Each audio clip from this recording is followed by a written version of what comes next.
Good morning. I am crucified with Christ. Yeah.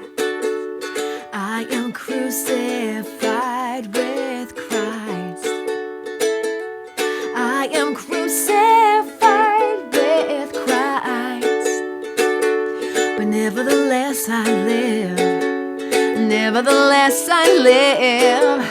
I am crucified with Christ.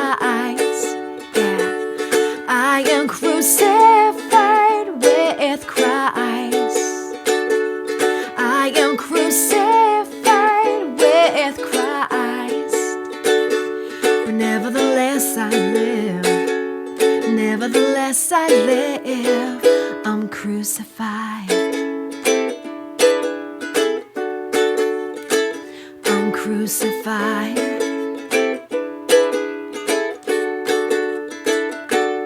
Thank you, Jesus. Thank you that your word tells us in Galatians 2:20 that we are crucified with Christ, yet nevertheless we live, because it's not us who lives, but you that lives inside of us. Oh God, we thank you so much for your word. Open up our eyes, our ears, all of our senses, our minds, our hearts, God, that we can receive all that you have for us today. Lord, you are so good, and your mercies are new every morning, so we thank you for those mercies this morning. We give you all the glory and praise. In Jesus' name, amen. Well, good morning. I am so happy you're here. I hope so far your day is going well. I've got my cup of tea this morning to help keep me awake here. Anyway, I have been going through Galatians the past couple of days and just preparing for this morning, and it's been powerful. But so we're gonna dive into Galatians chapter 3, and so if you have your Bibles, open those up, and let's start reading the scripture together. So chapter 3, verse 1. O foolish Galatians, who hath bewitched you, that you should not obey the truth, before whose eyes Jesus Christ hath been evidently set forth, crucified among you. So Paul is speaking to the Galatians, and hopefully you've been with us through all the past studies, so you understand kind of the context of where we're at. But Paul is speaking to the Galatians, and he has said here that he's just surprised that they have left the gospel, the original gospel that he preached them, the good news, and they're adding onto it all these other things. So he's saying here, before whose eyes Jesus Christ has been evidently set forth. So you saw him, you got it, it made sense to you, you received him. So look at this verse 2. This only would I learn of you. So this is my question. So after all of that happens, God moved in your hearts, you guys were changed. Here's my question.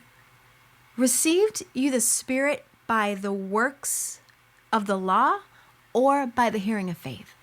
So he's asking them, how did you receive the Spirit of God to begin with? Was it just living up to the works of the law or was it by the hearing of faith? We know that is only by God and faith in Jesus that we can receive the Holy Spirit of God.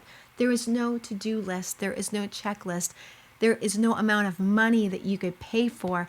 If you read in the scriptures, there is a guy that was asking the apostles, saying, how can I buy this? How can I buy this Holy Spirit of God, this power? He wanted the power of God. And they're like, money cannot buy this. There is nothing in the world that you can do to attain the Holy Spirit of God except by faith in Jesus Christ. So it's about faith in Jesus. And so he says, are you so foolish, having begun in the Spirit, are you now made perfect by the flesh? So he's saying that you were begun in the Spirit, that you understand that everything started, your whole walk with Christ, everything good, it was all begun in the Spirit of God. The flesh can't do what the Holy Spirit of God does. The flesh can't do it. That was the whole point, the very reason why Jesus came, to fulfill the law. He didn't come to abolish it. He came to fulfill it, that in him we fulfill it all. Thank you, Jesus. Does that abolish works? Does that get rid of works? No, absolutely not. Does that mean your flesh shouldn't be submitted unto the Spirit? Absolutely not. God forbid. Our flesh should be submitted unto the Holy Spirit of God in us. We should be led by the Spirit of God. The Bible tells us to be led by the Holy Spirit. That's actually a great verse to look at right now. Let's find it. If we look over here at Galatians chapter 5, really quick, it says, "But if you be led of the Spirit, you are not under the law." And it goes on to talk about the works of the flesh, that the flesh fulfills. If you're led of the flesh, you can try to do all the good works of the flesh, but the flesh is going to continue to pull you into another direction. It's the Holy Spirit of God that pulls us to righteousness. You can see all of the works of the flesh right here in these verses 19, in verse 20, in verse 21. You can go through all these on your own, but I want you to see verse 22, the fruit of the Spirit is love, joy, peace, long-suffering, gentleness, goodness, faith, meekness, temperance. This is the stuff that comes out from us, the inside of us. The Bible says that those who are led of the Spirit will walk in the Spirit. So your flesh will follow if you are led of the Spirit. So let's go back. Verse 4. Have you suffered so many things in vain? Has this all been in vain? If it be yet in vain, he therefore that ministereth to you in the Spirit, and worketh miracles among you, doeth he it by the works of the law or by the hearing of faith? So he's saying, these that minister to you, he who ministers to you in the Spirit of God, is he doing this by the works of the law? No. We all know that. It's by the hearing of faith that this takes place. Thank you, Jesus, because it's a work of God. It's a work of God, not of the flesh. So we see, even as Abraham believed God, and it was counted to him for righteousness. Know ye therefore that they which are of faith are the same as the children of Abraham. So you're probably thinking, wait a minute, I thought that the Old Testament was about the law, living up to the law. The New Testament, it's about faith. Actually, when you realize that this whole book, it's always been about faith. Everything else is just icing on the cake. Let's go back to Genesis chapter 15, and we can see this for ourselves. I love Genesis. Back to the beginning. So chapter 15, verse 1. After these things, the word of the Lord came unto Abram in a vision, saying, Fear not, Abram, I am thy shield and thy exceeding great reward. Let's jump down to verse 5. And he brought him forth abroad and said, Look now toward the heavens, and tell the stars, if thou be able to number them. And he said unto him, So shall thy seed be. Now this is a man who has had no children. He's getting older, and now God's telling him, look at the stars. You see how many are up there? That is how your seed shall be. You're going to have quite the lineage. And he believed in the Lord, and he counted it to him for righteousness. Actually, let me explain Abram. You might be confused about Abram and Abraham. Abram was Abram's original given name, and God changed his name from Abram to Abraham. So anyway, if there was any confusion there. So he believed in the Lord, and he counted it to him for righteousness, his belief, his faith in God and his word and what he said that he will do.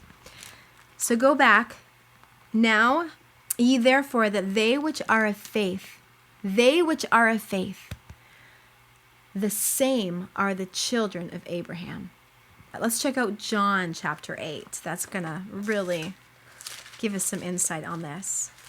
So Jesus is speaking here, Jesus himself, and he is speaking to those that did their very best to keep the law. However, the Lord makes it very clear that just because you keep stuff on the outside doesn't necessarily mean the inside is right with the Lord. And that's what God is looking for, number one.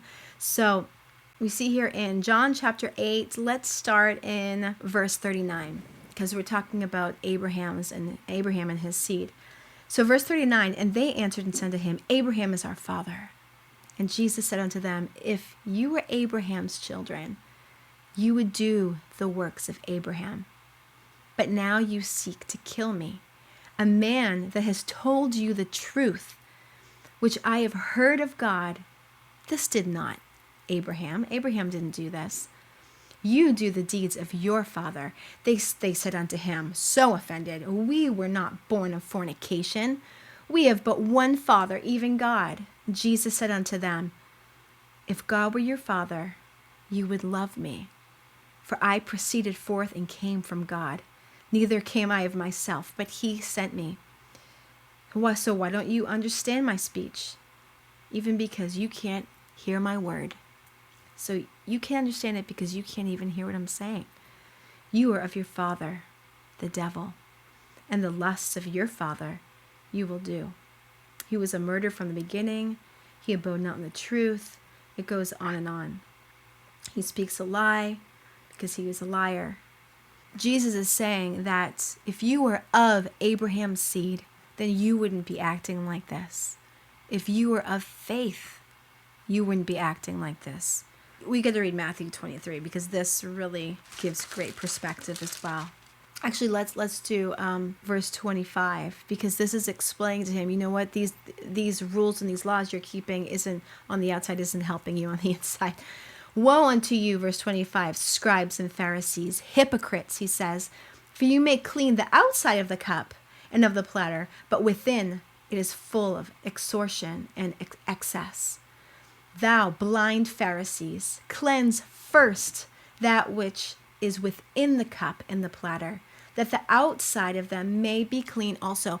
So we have to understand that God isn't saying you don't want a nice clean outside. He's not saying you shouldn't do good things. He's not abolishing the law, so to speak, but he's saying the whole point is that number one, it starts with the inside. It starts with the cleanliness of the inside. It starts with the heart. It starts with faith. All those other things will follow if you love God. That's what the Bible says. If you love me, you'll keep my commandments, but don't keep my commandments and then think you love me just because you're doing those, right? It starts first with the love in your heart for the Lord, with faith in Christ and his word. So look, it goes on.